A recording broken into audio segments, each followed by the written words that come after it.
Hi! Saan pupunta? Where are you going, Nathan? Where are you going, Nathan?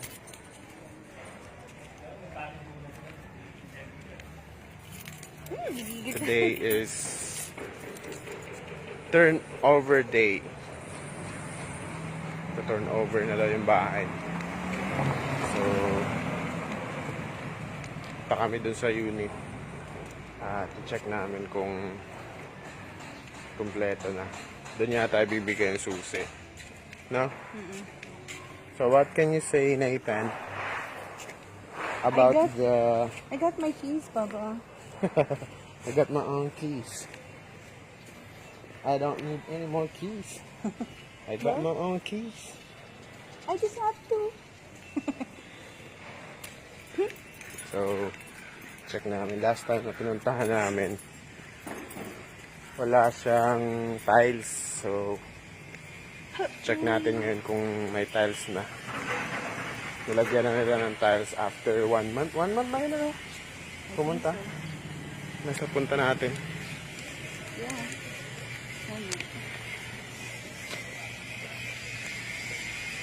Sarap dito sa court, eh. So, araw-araw na ako nandito. Malapit lang kami sa court. Though, kahit dulo naman. Dulo lang kasi yung bahay namin.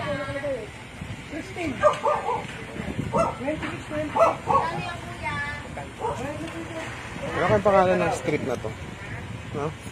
For sure may pangalan. Di ba na nilagyan ng pangalan? Paano mo kayo malala may address dito? Wala. Hindi, yung lot. Yung lot 20.